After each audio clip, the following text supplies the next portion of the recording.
건축물 에너지 평가사 오늘 오리엔테이션이라고 보시면 됩니다. 공개 강의라고 하는데 전반적으로 이 평가사의 내용을 함축해서 설명을 드리겠습니다.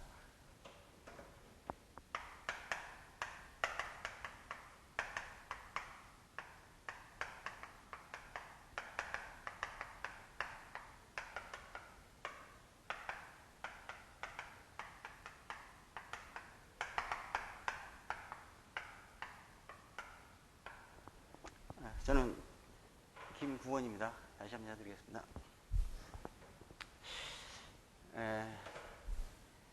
저번에 민간 자격 할 때 제가 강의를 했습니다. 근데,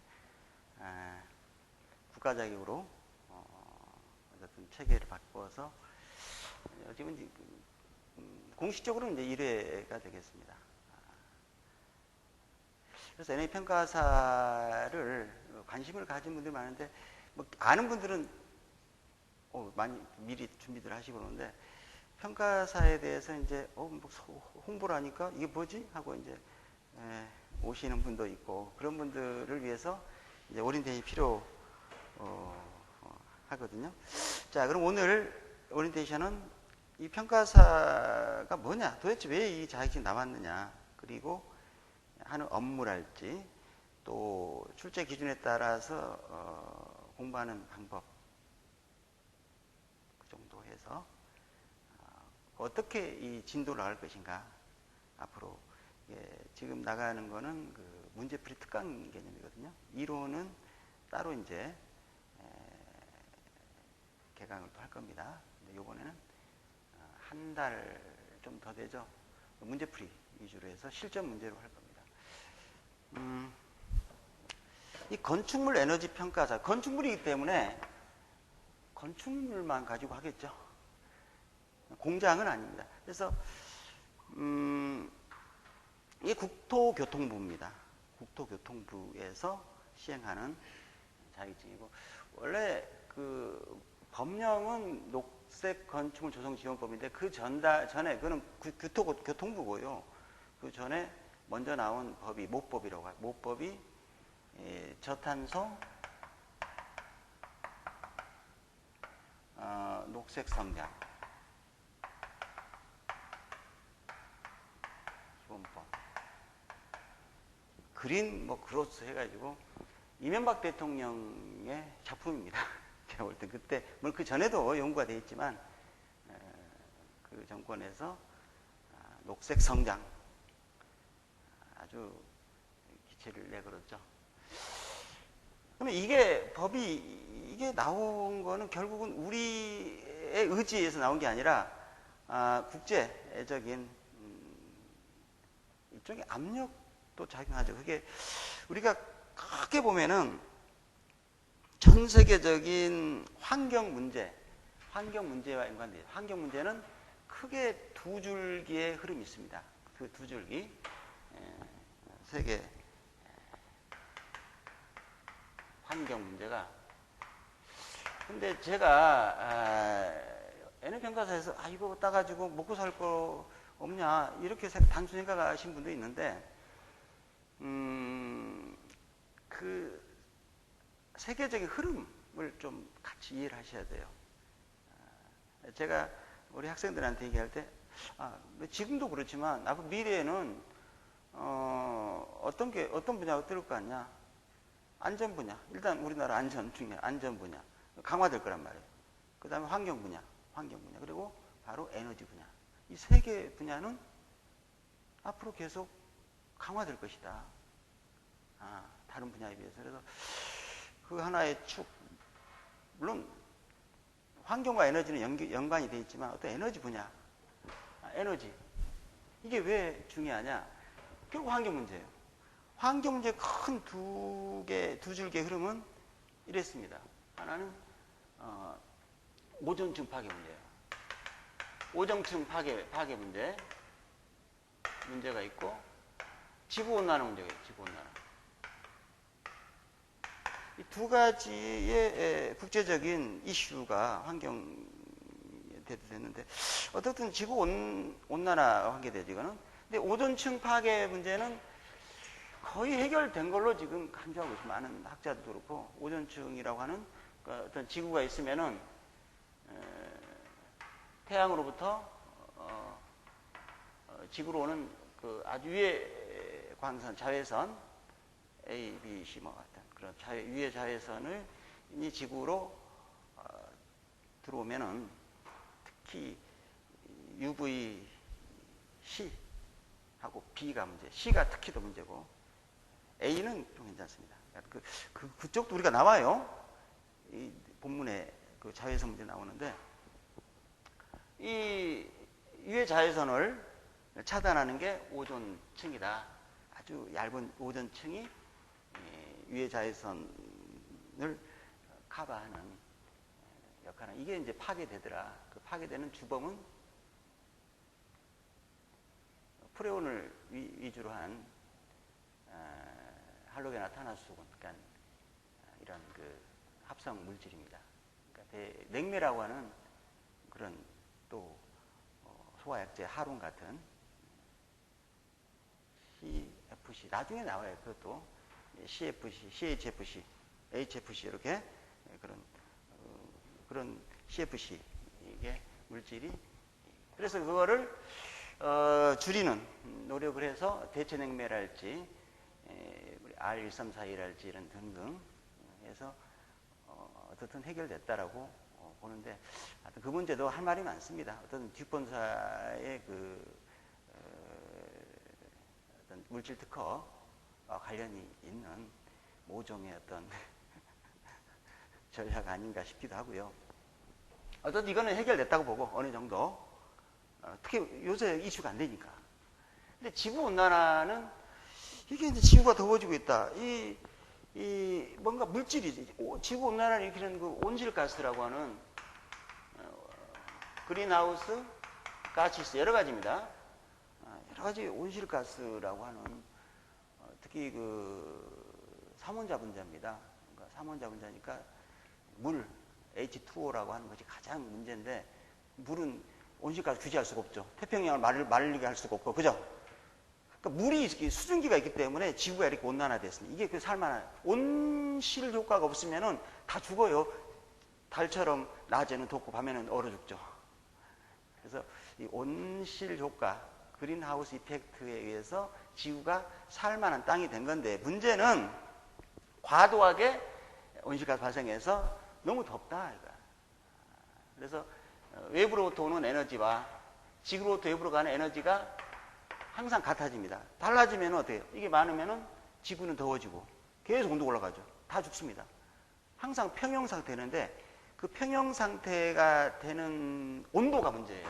이 온도는 아주 높죠. 6200도 K. 이거는 한 15도씨 정도 되니까 이 온도가 높기 때문에 굉장히 짧은 단파장, 자외선 같은 가시광선 자외선 같은 단파장의 그 빛이 지구로 들어옵니다. 근데 여기에서 우주로 나가는 에너지는 단파인데 장파 방사가 되는데, 이 온실가스가 지구에 있으면은 단파는 투과시키고 장파는 못 가게 한다. 반사시킨다는 얘기죠. 쉽게 말해서. 그래서 지구가 에너지가 갇히게 됩니다. 갇히게 되다 보니까 지구 온도가 올라갔을 때 평형을 이루어요. 올라간 상태에서 외부에서 오는 에너지하고 지구에서 외부로 나가는 에너지가 평형을 이루기 때문에 그 상태가 지구가 뜨거워진 상태죠. 그러니까 지구가 더워졌다. 이 문제에 대해서 뭐 학자들이 대부분 동의를 합니다. IPCC라고 하는 학자들 집단인들 중에 나중에 IPCC 그런 국제적인 기구가 있어요. 그래서 이 문제를 굉장히 심각하게 본 겁니다. 이게 지구 온난화가 되면은 어쨌든 지금 북극과 남극이 있는데, 북극에 있는 얼음이 많이 녹았어요. 영구 동토층이 녹아서 풀이 납니다. 그러니까 이거 상당히 국제적인 문제가 되고 있죠. 자기 땅이라고 막 할 수도 있는데 아직은 아닌 것 같고요. 그래서 이런 이게 녹아서 이게 물이 되는 게 아니라 얼음으로 쪼개져 가지고 이 북극해를 떠다니기 때문에 겨울이 추워요. 냉면이 넓어져 가지고 겨울이 이상하게 눈이 많이 내리고요. 추워졌습니다. 얼음이, 냉면이 넓어졌기 때문에. 이런 얘기는 거의 책에 없는 얘기입니다. 내가 유추하는 거예요, 지금. 그러다 보니까 이게 북극이 어떻든 간에 그 녹아서 뭐 열리기도 하지만 또 어떤 그 얼음의 그 면적이 넓어졌다. 이렇게 냉면이 넓어졌다. 그래서 춥고 여름에는 덥고 뭐 이런 현상이 현재 우리가 느끼고 있는 겁니다. 겨울이 눈이 좀 많이 오고 있어요. 겨울에 찍으면 북극 쪽은 북반부는 거의 다 허옇게도 얼음이 덮이더라고요. 그래서 이게 이제 지구 온난화 때문에 그렇다라고 보고요. 그러다 보니까 이제 태평양이랄지 인도양, 대서양 모든 그 바닷물의 수위가 올라가다 보니까 이 판 자체가 그 쪼개져 있죠. 판 구조가 얇은 판입니다. 평균 한 4km 되나요? 두께가. 이 안에는 용융된 액체 상태죠. 멘틀 뭐죠? 화산 폭발하면 나오는 게 마그마 같은 거죠. 거기에 이게 땅이 떠 있는데 이것들이 이제 문제가 되고 있습니다. 그 땅들이 지판이 움직이기 시작했어요. 바닷물이 올라가니까 힘의 균형이 깨져서 이게 막 움직이니까 지진이나 화산 활동이 아주 최근에 빈번해지고 있어요. 굉장히 그건 알고 있죠. 뭐 텔레비 보면 되니까. 그래서 이 부분이 지구 온난화 관계되는 거예요. 이것도 그것만 아닙니다. 지구 온난화되니까 바닷물에 있는 이산화탄소가 방출돼서 이산화탄소 농도가 또 증가돼. 그러면서 생태계에 다양한 변화가 가지고 있고 메르스도 어떤 면에서는 그거와 연관이 있지 않냐 싶기도 해요. 우리가 정확하게 모르지만 기후의 어떤 변화가. 그래서 이런 문제가 심각하다. 그러면 국제기구에서 가만히 있는 유엔에서 UNFCCC라고 하는 UN United National Framework Convention Climate Change. 그러니까 그 지구 유엔 산하에 있는 기후변화 협약이에요. 기후변화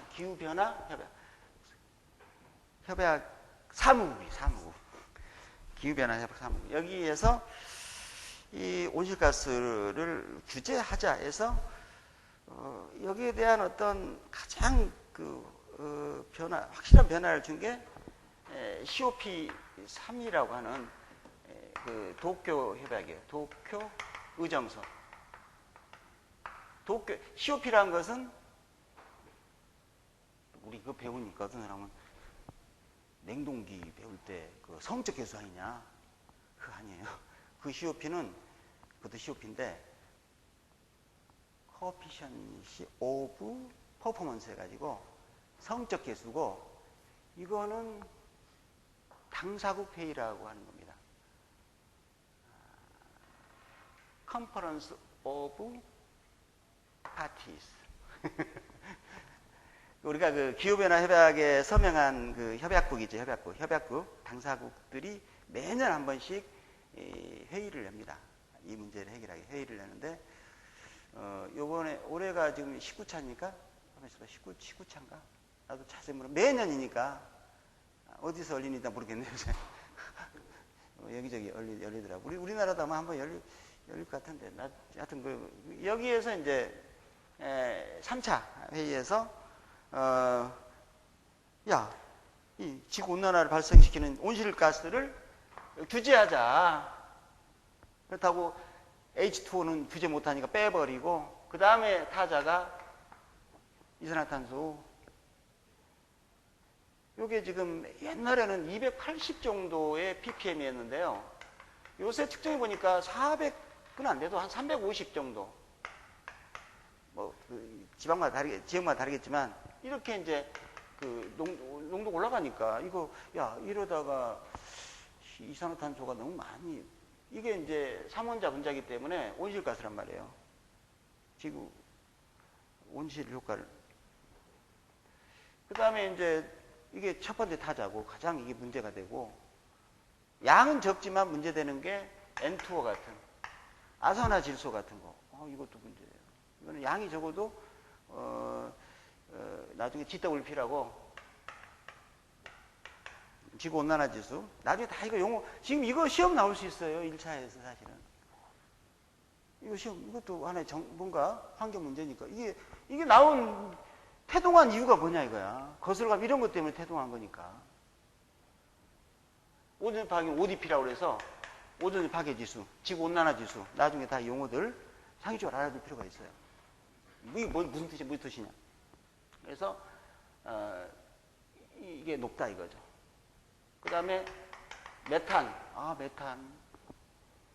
우리가 폐기물 같은데 쓰레기, 폐비 이런 데서 메탄 많이 나와요. 물론 연료도 있죠. 도시가스. LNG가 메탄이지만 LNG는 대부분 그 연소되니까 CO2로 나옵니다.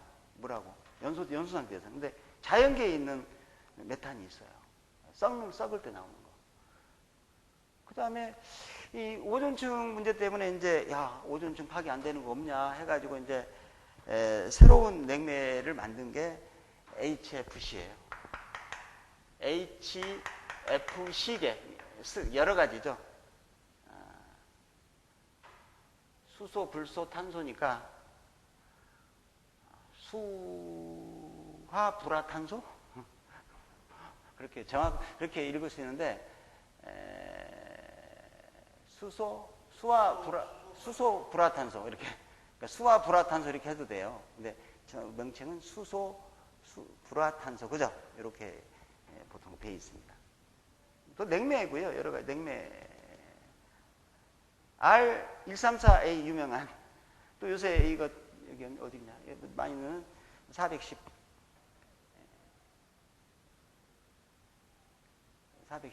이런 거 다 이런.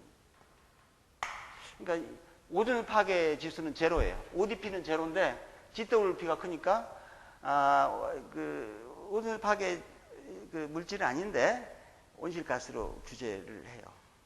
그죠? 그 부분도 해결해야 할 부분이에요. 아직 온실가스를 적극적으로 규제를 못 하고 있습니다. 아직은 글쎄 어떤 강제적인 건 아직 없어요. 안 한다고 해서 어떡할 거예요? 미국이나 중국 같은 데가 반대가 좀 심합니다. 이것도 심해요. 그 다음에 이제 이 비슷한 화학 구조인데, 반도체 쪽에서도 많이 쓰거든요. PFC라고. 여러 개. 과불화탄소. 비슷한 구조입니다, 사실은. 이것들이 다 지구 온실가스로 규제되고 있고요. 그 다음에 SF6, 육불화황이라고. 이것도 반도체나 그 절연제, 우리 그죠? 변압기 이쪽도 들어가는 거거든요. 이런 것들이 6개를 온실가스를 규정하고 앞으로 규제하겠다 이거예요. 그러니까 이걸 어떻게 할 것인가 이놈들을. 그래서 이 교토의정서에 교토협약에서 협약이라고 봐야 되겠네. 협약이 낫겠다. 의정서보다 협약이. 죄송합니다. 협약이 낫겠어. 도쿄 협약. 몬트리올 의정서 이렇게 하죠. 그죠? 이거는 몬트리올 의정서고요. 얘는 도쿄 협약이 나요. 협약.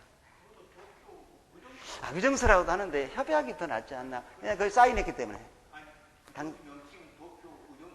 그래? 그래요? 저도 잘 모르겠어요. 협약이나 의정서나 뭐 다른 사람들. 그래? 의정서도 괜찮습니다. 그거에 대해 정확한 저는 의미는 뭐예요? 의정서가 뭐고, 의정서, 협약은 뭔가 MOU를 체결했다 이런 것 아닙니까? 그까지 알 필요 없어요. 어쨌든 도쿄에서 이때 이제 이거를 규제하는데 일단은 죄인들, 니네들이 유럽 쪽하고 미국하고 미국이 좀 말해, 일본도 그렇고, 니네들이 이 온실가스 많이 배출했으니까 니네들이 빨리 배출 감축해라. 그래서 NX1에서 이제 의무 국가를 지내고 몇 프로, 5% 몇 프로 하자 이렇게 했어요. 그래서 우리나라는 그게 안 들어가요. 우리나라는 그때 당시는 그렇게 이게 할 의무 대상은 아니고.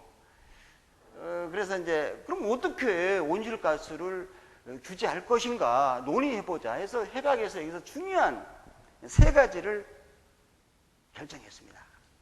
이 세 가지를. 첫 번째, 지금 우리나라가 시행하고 있는 탄소 배출권 거래제도. 배출권을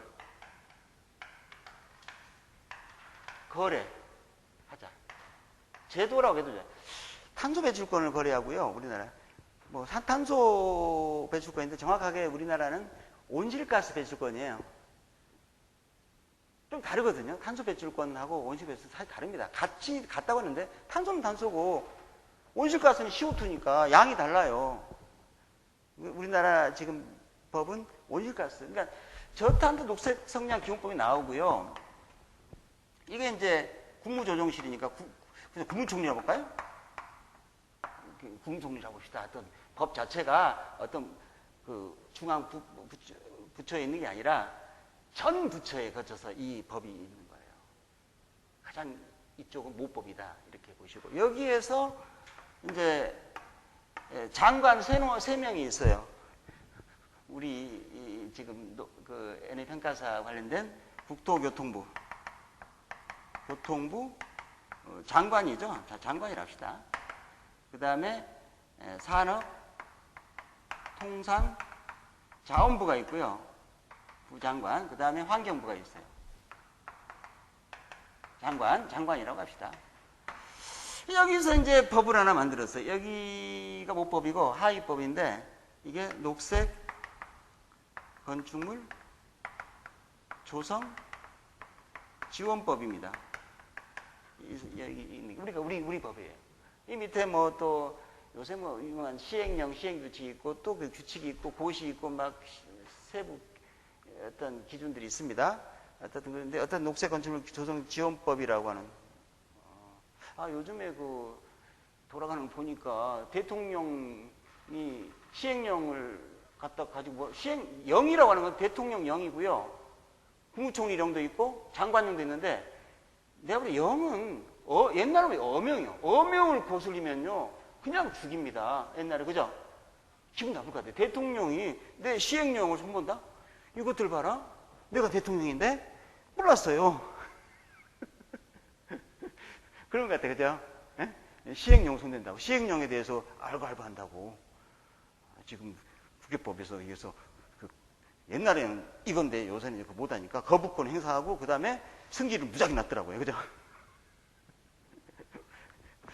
이게 우리 그 자격증이 여기에 지금 들어 있어요. 법에 명시가 된 법에 NA 평가사라고 하는 항목이 있습니다. 이런 자격증이 대한민국에 몇 개나 얼마 다는 아니에요. 뭐 소방기본법에 소방시설관리사 있고 뭐 이런 것처럼 예를 들어서 우리는요 이렇게 대단한 법에 딱 들어가 있는 이게 대단한 겁니다. 그거 없는 거 많아요. 뭐 법에도 없고 그냥 왜 저 자격증 뭐하냐 무슨 의무고용도 안 하고 뭐 기술력도 아니고 아무것도 아닌데 그냥 자격증만 있는 게 무지개 많습니다. 많죠. 그죠? 이렇게 법에 딱 어떤 자격증이 활용하게끔 그죠? 의무고용하게끔 이 서포트가 된 자격증은 그다지 많지 않습니다. 찾아보면은. 그러니까 지금 많은 사람들이 NA 평가사 뭐하지? 뭐하지가 아니라 법에 돼 있다는 건 법에 안 돼 있어도 그거 가지고 별걸 다 합니다. 컨설팅 할 때 쓰고 어디 갔다 쓰고 법에 돼 있는 거 가지고 활용 못해. 그러니까 자기 스스로가 능력이 없으면요 아무리 기술사 할아버지를 갖다 줘도요 놀고 있어요. 능력이 있는 사람들이 자격증이 가지고 날개를 다는 것이지 원래 능력 없는 사람들은 자격증 가지고 어디 가서 야 자격증 쓰는 데 없냐 법적으로 어떻게 내가 나를 강제로 어떻게 채용하는 데 없냐 이걸 생각하고 있는 거예요. 이상한 거 아닙니까? 법에 이렇게 했으니까 법에서 뭐 쓰라 마라 안 해도 법에 딱 나와 있는 거는 어디 가서는 자기가 하는 거 아닙니까? 근데 이거는 제도적으로 영역도 지금 돼 있고요. 이따가 얘기했지만 정말 그렇다고 하면서 너무 과장하면 안 되겠지만 과장 안 해도 건축물 NA 평가사는 앞으로 정말 우리 나이 드신 분들 퇴직하고 뭐 할까? 노가 달 수는 없고 경비할까? 그것도 그렇고 경비도 요새요. 맨날 경비요. 요새는 경비들이 봉급이 올라가게 돼 있어요. 누구지? 노무현 대통령 때 그걸 했습니다. 그래가지고 경비들이 80만 원 받다가 요새는 이것저것 못하게 가지고 다 해보니 230만 원 받아요. 줘야 돼. 그러니까 그 동마다인 경비 다 뭐가 있어. 다 못 벗게 하고 거기다가 첨단 보안 설비 해가지고 이제 젊은 사람이 와요. 230만 원 준다니까 20대가 와가지고 제복 딱 입혀놓고 출근하는 그 램프 출근하는데 딱 앞에서 딱 거성하고 얼마나 좋아합니까? 팔팔한 젊은 사람들이 딱 인사 붙여주고 그러니까 그냥 이렇게 다 바뀌었어요. 지금 바뀌고 있어요. 지금 그러니까 경비도 못해 지금. 어떡하고 뭐 할 거예요? 운전할 거예요? 진짜 이거 괜찮아요. 이거는요 녹색 건축 조성 지원법에 의해서만 생각하지 마시고 에너지 컨설팅 엄청 많아. 컨설팅이라는 병력이요 중소기업 이거 여기 컨설팅 먹고 사람 많아요. 전문가 교육 에너지 초등학교부터 다 또 그런 거 할 수 있어요. 그죠? 얼마 뚫으면 있어요. 그러니까 틈새 시장도 많고 자기가 활동하기 나름이요. 법적으로 보장되어진 것도 있지만 뭐 인증위원 들어가서 들어가서 할 수도 있고 또 등록해가지고 할 수도 있고 등록한다는 얘기는 프리랜서라고 보거든요. 그 말이. 그러니까 다양하게 지금 법적으로 좀 되어 있으니까 이걸 왜 따지? 따서 그럼 주택관리사나 공인중개사 하는 학원 그보다 여기 위에 학원 있잖아요. 그보다는 100번 나아 내가 볼 때. 주택관리사 공인중개사 따서 뭐 할 거예요, 그죠? 알죠? 하도 많아. 근데 거기 버글버글해요 위에. 그거 한다고. 아까도 보니까 그거 뭐 한다고 또 거기 사람 막 올라가지. 이 그리 가요. 이리 와야지. 내가 앞에다가 좀 써놓으라고 아까 했는데 안 써놨네. 얘네 평가사 공개 강의한다. 와서 들어보면은 주택관리소서 훨씬 낫네 이거. 그리 가려다 이리 올 거 아닙니까? 그러니까 우리 이게 안 돌아가. 그쪽은 잘 돌아가.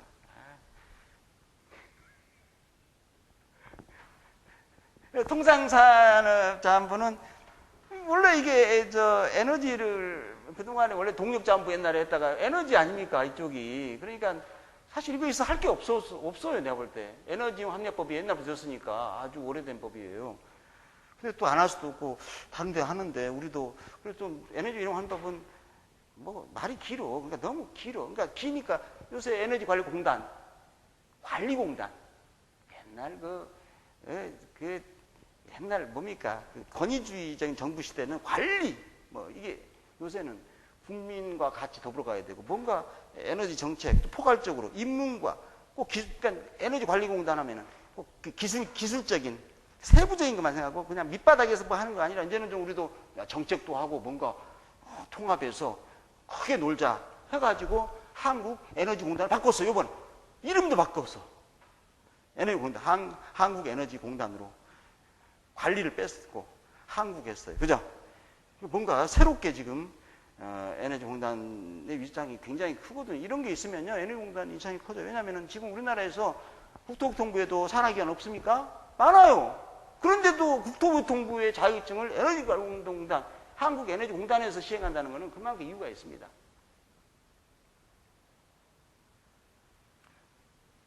국토교통부도 대단한 조직인데 산업통상부 산하 아닙니까? 에너지공단, 한국에너지공단이.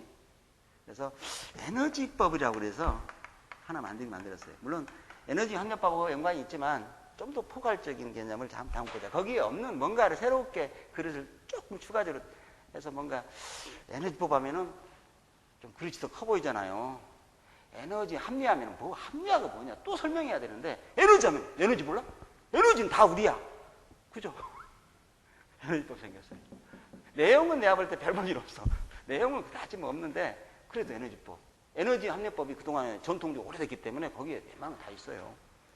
환경부 장관은 옛날에 환경청에서 갑자기 올라가더니 이거 어마어마해졌어 지금.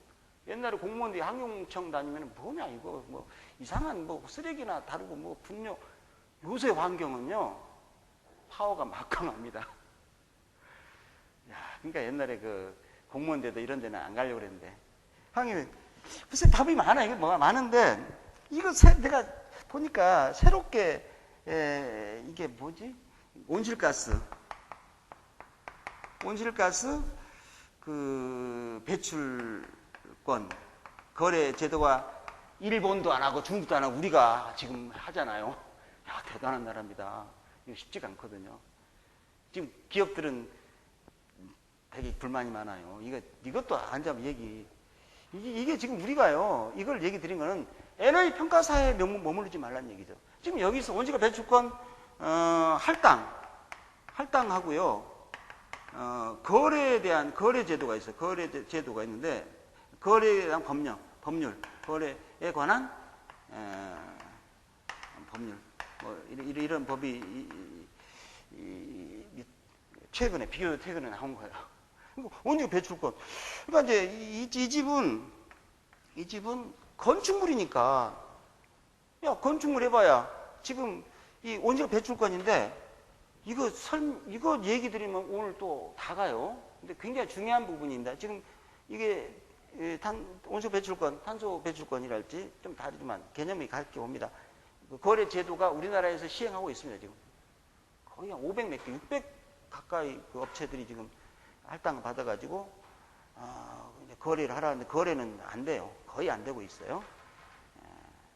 갖고 있으면 언제 돈 되겠거니 하고 있는지 몰라도, 거래는 안 됩니다. 아직은 가격이 너무 낮고. 그럼 이거 할당하려면 어떻게 해야 돼요?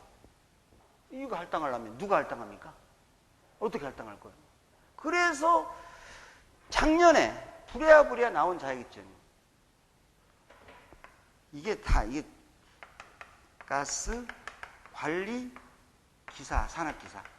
이 제도가 올해 이제 2번 치르고 작년에 1번 치렀는데, 이게 온실가스 배출량을 계산을 측정할 수도 있고, 얼마 배출한 건지 평가할 수도 있고 하는, 이게 환경부에서 했고, 앞으로 아마 배출 거래 제도라면은 탄소 배출권 혹은 온실가스 배출권 거래사라는 자격 제도가 나와야 된다고 봅니다. 나 지금 많이 생각하고 있어요. 지금 어떻게 할까 이거를. 이것도 2급, 2급 있다가 하나로 됐죠. 그것처럼 야, 온실가스 거래 뭐 기준사를 만들까, 기사를 만들까, 아니면 그냥 거래사를 만들까, 그죠? 고민 중에 있습니다. 그러면 그것도 우리하고 비슷해요. 우리 쪽하고 연관이 있습니다. 그것도 할 때 온실가스 거래하는데 펀드 매니저만 뭐 그거하고 다르잖아요. 거래사니까 돈 됩니다. 에? 내가 볼 때 돈 돼요. 그거 돈 된다는 얘기는요, 또 그거 한참 걸려고 하면은 이쪽 또 엄청나게 파생, 우리 쪽은 이쪽이지만 어떻든 연관되어 있다는 얘기죠.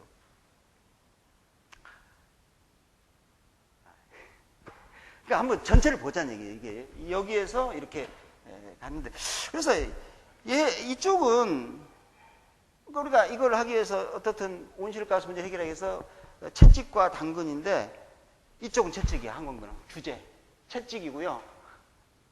규제라고. 이쪽은 당근을 인센티브, 인증을 하고. 그래서 건축물도 이거 에너지 효율 등급을 받아가지고 또 에너지량, 소요량을 얼마인가 해서 그거를 에너지 평가서를 첨부해가지고 매매할 때나 임대할 때 쓰면은 같이 부동산 가격이 한 10%는 좌우할 것이다라고 이제 예측을 하고, 그 제도를 인센티브, 그러니까 강제라기, 약간 강제 인센티브, 뭔가 이거 하면은 그런 부동산 가격 상승, 또 금융 지원, 세제 지원 이런 걸 통해서 이제 하려고 하는 개념입니다. 우리 평가사가. 근데 가만히 보니까, 그럼 우리가 온실가스가 우리나라가 지금 얼마나 지금 배출하느냐? 지금 정부에서요, 얼마 최근에, 아주 비교적 최근에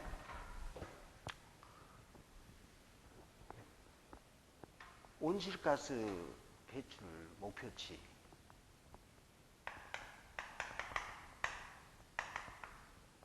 20%에다가 2020년까지 이렇게 해서 이제 저탄 녹색는 기본법에 이게 나와 있어요. 근데 최근에 정부는 2030년까지 바우 대비 37%. 아, 미안합니다. 이게 30%였다. 미안하면 30%였다. 미안합니다. 2020년에 30%였다가 바우라고 하는 것은 배출량. 그러니까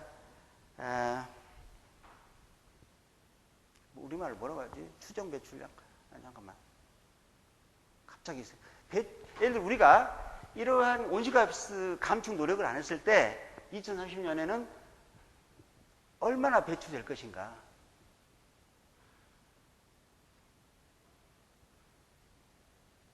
그게 바우예요. Business as usual. Business as usual. 배출 갑자기 생각. 예정치? 배출 예정치? 우리말로 뭐라고 하지?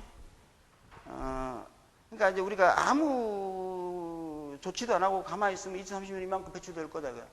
배출 전망치 같다.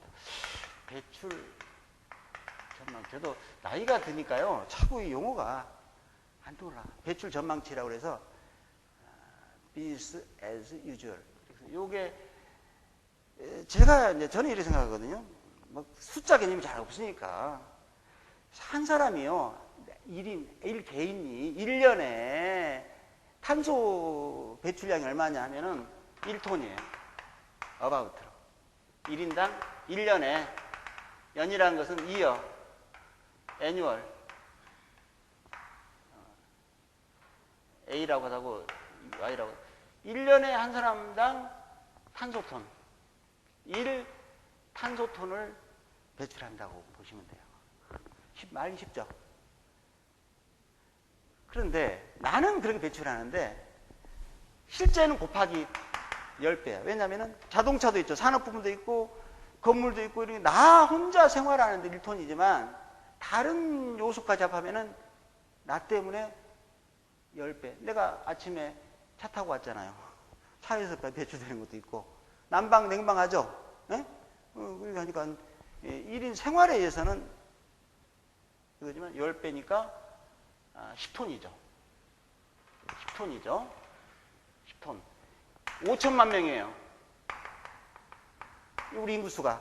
그러면 유엔에서 어느 정도의 우리 배출량을 허용할 것인가? 이게 베이스라인이에요. UNFCCC에서 어디냐? IPCC는요, 요 기부에 있는 그 인터가버먼트 패널,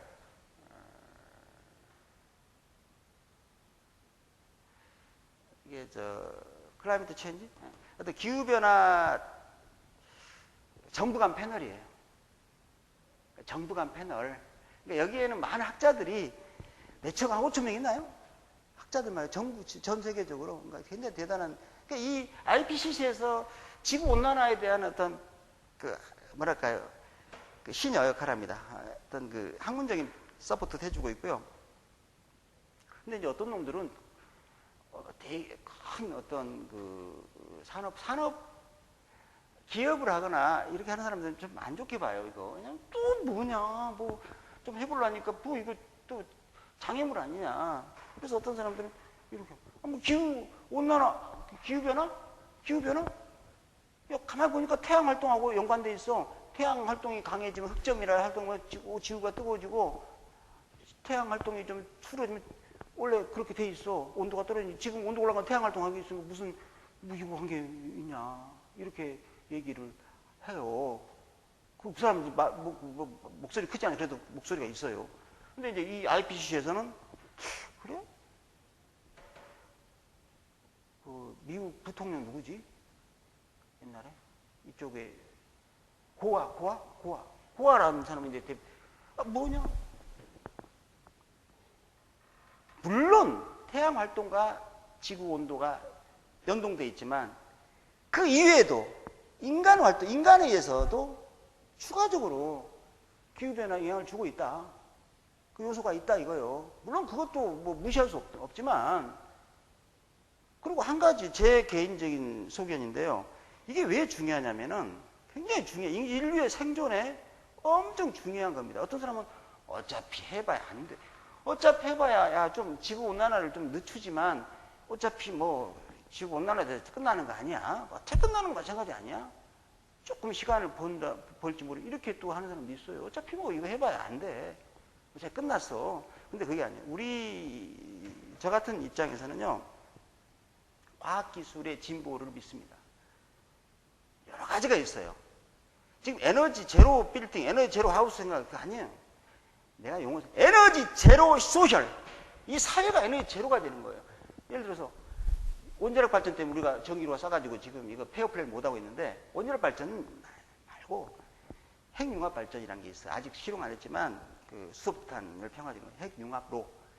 그게 지금 실용화 단계에 어느 와 있는지 모르지만 거의 뭐 무익었다라고 유럽 입자물리연구소 선이라는 데서도 엄청 투자를 하고 있고요. 지금 그게 중국, 미국, 한국도 지금 상당히 그 핵융합 발전에 대한 어떤 투자를 하고 있는데 그게 많이 실용화 돼버리면은 에너지 제로가 돼버립니다. 사회가. 모든 사회가 모든 재화를 거의 무상으로 거의 무상입니다. 공부하니까 완전히 사회 시스템이 무너져 버립니다. 자본주의고 뭐고 이제 사회주의 다 무너져. 새로운 사람들이 이 물질을 추구하지 않는 새로운 추구의 어떤 가치가 나오는 사회 구조가 이제 바뀌어지게 되는데 그러면 지금 우리가 그러한 시대를 맞이하려면은 시간이 필요하다. 왜냐면은 과학기술이란 건 하루아침에 되는 게 아니잖아요. 그 전에 이런 것 때문에 지구가 망해버리면은 내년에 뭔가 해결책이 있는데 올해 망하면 되겠습니까? 그래서 상당히 이 부분에 대해 최대한 노력해서 온난화의 속도를 늦춰야 된다. 늦추면은 우리 인류는 기회를 가질 수 있다. 언젠가 과학기술의 발전에 힘입어서 새로운 기회를 가질 수 있기 때문에 거기에 희망을 걸고 가자 이거예요. 알겠어요? 근데 어떤 사람은 해봐야 안 돼. 어차피 안 돼. 이 비관적인 사람 있지만 저 같은 경우는 어떻든 희망을 갖습니다. 최대한 시간을 벌어주자 이거예요. 일단은 어떻게 됐든 간에 우리 인류사에 이 종말이 오느냐 영원한 우리의 진화를 하느냐 하는 기로에 설 수 있는 어떤 그런 문제, 이 인문사회학적인 문제입니다. 이게 지금요 내가 이런 얘기하는 거는 평가사를 그냥 밥벌이 수상을 하자보다도 여기에 뭔가 우리의 철학을 담아서 그래 어디 가서 얘기하더라도 사람들이 에너지 평가사, 에너지 평가 중요하지 이렇게 하지 그냥 아이고 어디 가서 정년퇴직하고 뭐고 어디 좀 일자리 얻으려고 한번 해봐 이렇게 하지 말자. 알겠어요? 인류사적 문제, 지구적인 문제를 가지고 그래서 어떤 자리에서는 접근을 해야 된다 이런 얘기입니다. 그럼 누가 말 못하죠. 대단한 겁니다. 접근을 조금 다른 차원으로 해도 된다 이거. 배출권 거래제도. 용감한 대한민국. 미안합니다. 이게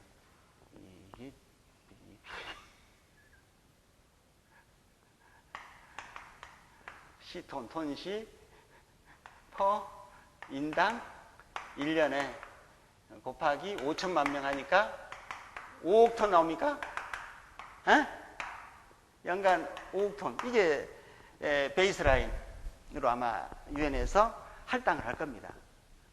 근데 2030년에 이 배출 전망치가 얼마냐면 아까 내가 봤어요. 나도 8억 5천만 톤이에요. 탄소톤. 37% 하면요. 1 빼기 0.37 하면 거의 5억 톤이 됩니다. 5억 한 몇천 톤 돼요. 그죠? 그러니까 5억 톤을 맞추겠다는 얘기예요. 정부 입장에서는. 그럼 어떻게, 37%를 어떻게 맞춰? 37%를 맞추려면 가능하냐? 근데 정부가 드라이브를 걸어야 됩니다. 왜냐하면 어차피 우리는 중국에 치고 일본에 치여서 앞으로 생존에 힘들어요. 모험을 해야 돼요. 우리는 에너지 문제를 해결하는 이 신기술, 이러한 온실가스를 감축하고 에너지와 관련된 신기술, 새로운 시장 우리가 개척하자 이거야. 삼성전자가 뭐 그런 회사가 돼서 우리나라가 이렇게 왔는지 모르겠지만 이제는 새로운 패러다임으로 가자. 에너지, 지금 국제적으로 이 문제가 있어. 우리가 적극적으로 앞장서 가자 이거야. 죽든 살든 가자. 에너지 문제 우리가 스스로 해결하자. 그러면서 전 세계적 에너지 문제 해결하면서 우리 경제를 여기에서 뭔가 새로운 성장 동력을 만들자. 이런 얘기예요. 알겠어요? 산업구조를 바꾸자. 완전히 바꾸자. 패러다임을 바꾸자 이거야. 대충 가는 게 아니라. 그럼 지금 많이 반대해도 정부에서 드라이브를 거는 것은 그런 철학이 있는지 모르겠습니다. 그건 말 안 됐지만 어떻든 대한민국이 살려면은 새로운 먹거리, 시장을 한 이쪽으로 가자. 이쪽에 우리가 전 세계적으로 리드하는 에너지 문제를 리드하는 국가가 되자. 이런 거. 그거 실패하면 실패한 거예요. 그러나 우리나라 머리가 좋기 때문에 가자 이거예요. 신재생 에너지니 뭐 등등 많습니다. 그래서 아마 우리는 5억 톤인데 이거를 유엔에서 할당 받아가지고 이게 어떻게 합니까? 5억 톤 가지고 이제 기업이 나눠줘야 돼요. 이거 분배를 해야 돼. 그죠? 분배를 해야 돼. 그래서 5억 톤보다 더 많이 쓰면은 사야 돼요. 국제시장에서 사야 돼. 대출 거래제도. 에미션 트레이딩.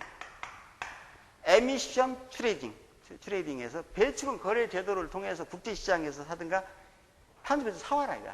남으면 갖다 팔고. 유럽에서 지금 1톤당 5유로에 옛날에 200유로까지 올라간 것 같은데 많이 떨어졌어요. 5유로에 지금 거래가 되는 걸로 알고 있습니다. 1톤당 5유로. 팔아라 이거. 배출 거래 제도를 도쿄 협약에서 그때 그 회의에서 이게 도출됐습니다. 두 번째는 이제 문제가 돼요. 거래 제도 가지고 이게 해결이 안 된다 이거. 안 되지 않습니까? 안 되면은 이게 문제예요. 예를 들은 겁니다.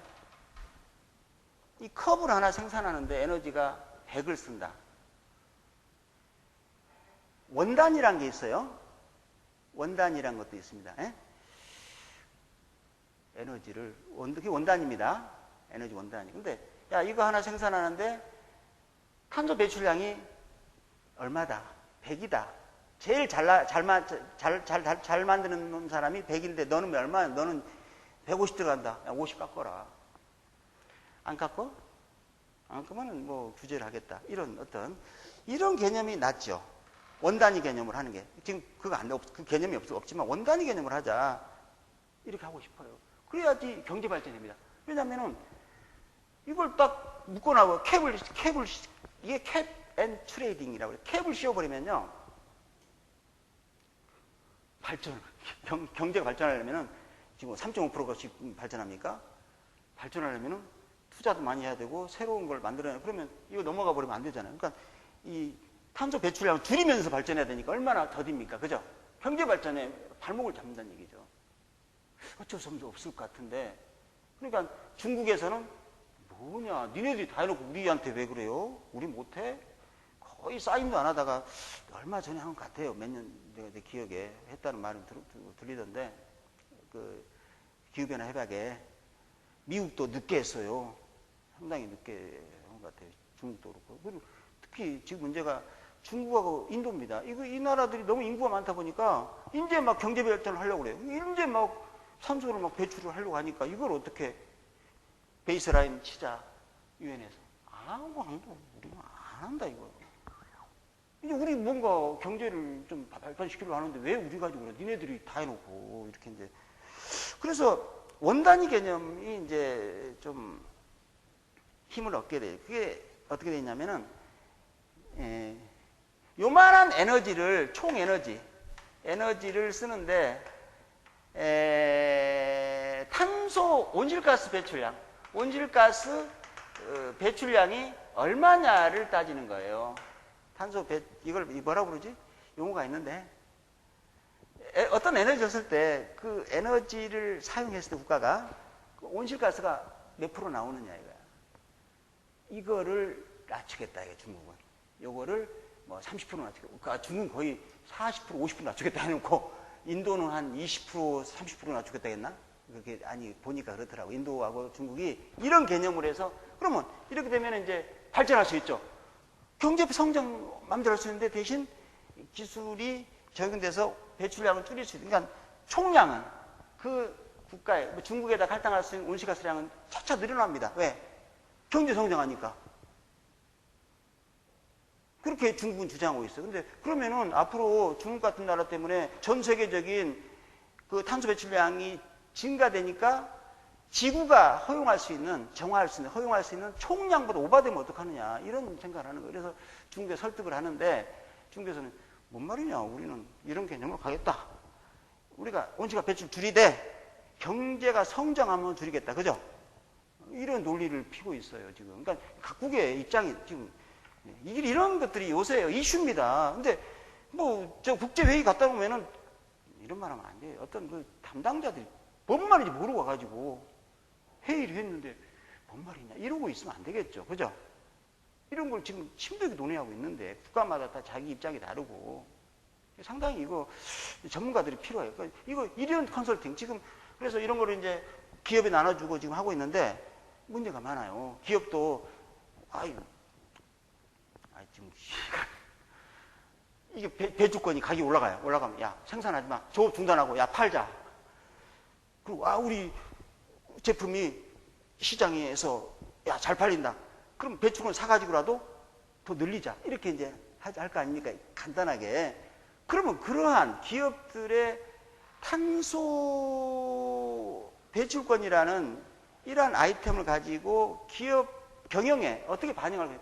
거기에 대한 마인드랄지, 거기에 대한 디테일한 어떤 내용을 몰라. 그러니까 이러한 에너지 컨설팅, 탄소 배 컨설팅이라는 시장이 앞으로 어마어마하게 성장할 것이다. 대기업은 대비하고 있다고 보는데 중견기업은 TFT만 있고 중소기업은 아무것도 없어. 현재 상황이. 알겠어요? 그러니 이런 것들이 이제 우리가 제도가 시작됐으니까 이런 전문가가 없단 말이에요? 없어요. 그러니까 이런 거를 돈 되게끔 컨설팅 해줄 수 있는 그러한 전문가 집단이 굉장히 우리나라에 필요하고 있고 그 양성을 해야 됩니다. 그러니까 에너지 평가사는 물론 탄소 배출권을 직접 운영하는 건 아니지만 연관이 있기 때문에 여러분 이거 하면서 어차피 뭐 에너지 효율 등급, 에너지 전략서 뭐 이런 거 검토도 하고 그러겠지만 또 탄소 배출권 거래와 관련된 어떤 전문적인 길을 갈 수도 있다. 알겠어요? 거기에 대한 인프라가 이제 국가에서만 또 자격제도도 생길 것 같아요. 이거는 지금 그 건축물이지만 산업 부분, 전체 5억 톤 중에서 반은 산업 부분이에요. 산업 부분이고 4분질은 수송 부분. 다 4분질은 건물 부분이라 봐야 돼요. 건물가 20% 넘습니다. 근데 왜 그러면 산업 부분 더 많은데 놔두고 여기 가지고 난리냐.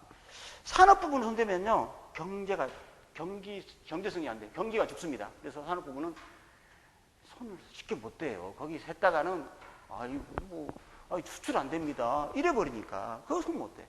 또 수송 부분 자동차 같은 거는요 효율이 안 올라가요. 기술 개발이 안 돼. 지금 자동차 효율이 30%다. 디젤이 30%, 가솔린이 25%다. 그거 효율 개선합니까? 무슨 뭐 세계적인 뭐 노벨상 나와도 안 돼, 지금. 그 정도 그 수송 부분의 효율 개선은 어려워요. 그러니까 만만한 게 건물 부분이야. 건물 부분은 뭐 30% 줄일 수도 있고요. 엄청 뭐 제로 에너지 빌딩 막 이래 버리니까 건물 부분은 충분히 에너지를 절감할 수 있다. 그죠? 그래서 건물 부분이 지금 제일 국가에서도 이쪽을 많이 신경 쓰고 다른 쪽은 손대면은 말이 많어. 당신 책임질 거야? 나라 망해? 아직 경기 당신 그러니까 이게 참 그죠? 나 자꾸 따면 얘기지만 이 에너지 문제를 풀려면요 페어플레이 전기요금 좀 올리란 말이에요. 전기요금 너무 낮아요. 가스로 밥하는 것보다 전기로 밥하면 더 싸다니까요. 2차 에너지가 더 싸요. 이상하게. 실제로는 더 싸. 내가 볼 느낌이. 그것도 산업용은 킬로와트아워당 100원도 안 돼. 가정용은 막 누진제 가지고 막 하고. 이게 뭐 이게 난 잘못답합니다. 이게 왜 그러냐 이거야. 왜 그러? 그러니까 우리가 기술 개발해도 안 맥히는 거야. 전기요금이 싼데 아무리 효율 계산해도 아이고 전기는 싸요. 우리 그 전기 그냥 농업용 보세요. 아이고 싸. 그러니까 그냥 꽂아 막 그러잖아요 지금 그죠? 이런 걸 막아줘야 됩니다. 그래야 기술 개발이 될 거 아닙니까? 나는 정부가 반성 많이 해야 돼. 이게 전기요금 가지고요. 이거 뭐 나쁘게 얘기하면요. 정경 유착하는 것 같아. 니네들 전기요금 비싸면 니네들 내 생각은 그래요. 왜 전기요금 가지고 그러냐 이거요. 페어플레이 하겠나. 기업은 좋아하겠죠. 싸니까 그죠? 전기요금 싸니까 전기로 막 뭘 하려고 하고. 그런 마인드부터 바꿔야 돼 지금. 정책을 하는 사람들이. 적어도 우리 엔지니어의 페어플레이하는 룰을 좀 만들어주고 거기서 뭔가 하라고 해야지. 지네들 하면 여기 더 띄워주고 여기는 막아주고 이러면 뭡니까? 그러면 안 되죠. 적어도 그런 거 안 했으면 좋겠어요. 그 다음에 이제 여기서 설명이 좀 기는데 큰일 났다. 이거 좀 쉬었다. 이거 하고 좀 쉬었다가 해야겠네. 그러니까 이것저것 우리가 이제 첫날이니까 생각을 해보는 거예요. 이때 이제 그래서 그러면 이거 30%로 어떻게 하느냐, 37%를 우리 정부는 노력을 하겠다. 기술 개발 한계가 있지. 뭐 기술이 뭐 하루아침 됩니까? 그래서 배출 거래 제도, 국제 배출 거래 제도를 통해서 확보하겠다. 됩니까? 그래서 나온 말이 있어요. 이거는 앞으로 여러분들이 이런 분야까지 좀 생각하란 말이에요. 나는 지금 상당히 생각을 많이 탄탄. 온실가스 배출권 거래제도 생겼는데 여기에 돈이 돼요. 왜 돈이 된 줄 아세요? 어마어마한 전문가들이 예측하면 지금의 금융 규모보다 훨씬 더 커지죠.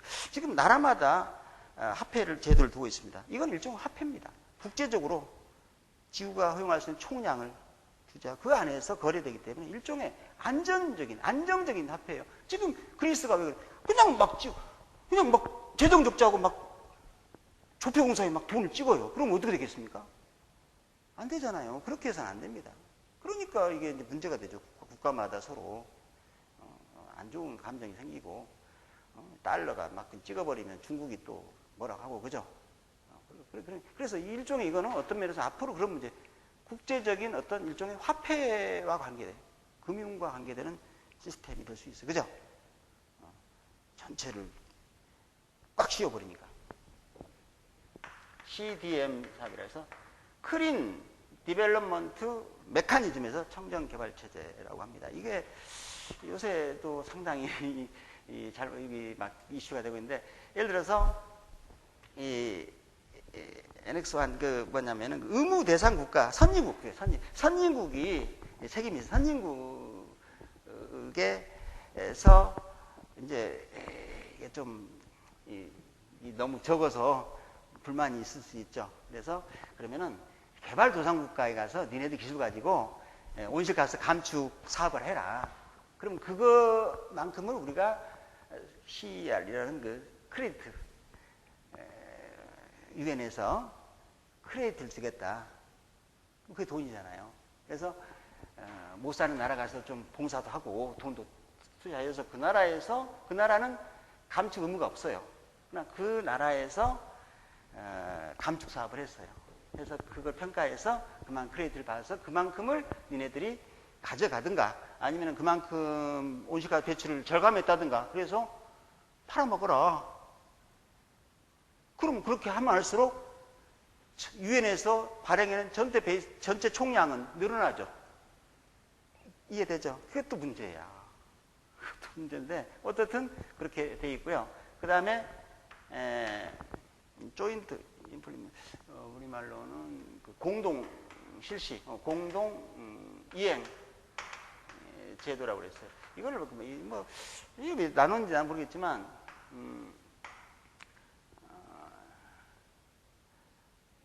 조인트 임플레이스먼테이션 이렇게 되네. 나중에. 그래서 공동이행제도라는 것은 선진국끼리, 선진국 안에서, 예를 들어 일본하고 미국하고, 일본에서 기술이 있어 미국에다가 온실가스 배출량을 줄일 수 있는 감축 사업을 했어. 그래가지고 그 결과를 평가해서 그 크레딧을 일본이 가져가요. 선진국끼리 공동이행, 선진국끼리도 이렇게 해서 우리가 배출권 부족하다면 그렇게 해서 확보하란 말이에요. 이런 그 제도를 도쿄백에서 이미 개념을 잡았습니다. 갖고 지금 현재 시행되고 이제 이런 시행되고 우리나라도 이거 CDM 사업 많이 하고 있고요. 이건 지금 시행했고 이런 것들이 다 돈이에요. 이걸 기업이 몰라요. 이런 것들을 구체적화시켜서 실행할 수 있는 그러한 컨설팅이랄지 그러한 회사들, 매니지먼트 이런 거 굉장히 필요하다. 알겠어요? 시장이 열리고 있어요. 이제 열리기 시작했습니다. 이제 막 열리기 시작했어요. 그래서 공부를 좀 하시면은 내 앞에 아무도 내가 전문가야. 내 다 뒤야. 이럴 수 있는 분야다. 알겠어요? 그래서 조금 어차피 에너지 평가사를 하는 입장에서 이 전반적인 왜 이런 일들이 벌어지고 있는가 해서 우리나라에 새롭게 도입되는 이런 법령 제도들과 연관해서 계속 하시면은 분명히 기회는 옵니다. 100% 와요. 오겠어 하고 나중에 오면은 후회하지 말고 오겠어 하고 안 와도 대비하는 게 낫잖아요. 그죠? 네, 그렇죠. 어떻든 건축의 평가사 일단 어렵진 않아요. 다른 사람 되게 어렵다고 하더라고요. 왜 어렵지 않는지를 조금 쉬었다가 제가 이제 어떻게 공부하는 방법을 좀 설명하겠습니다.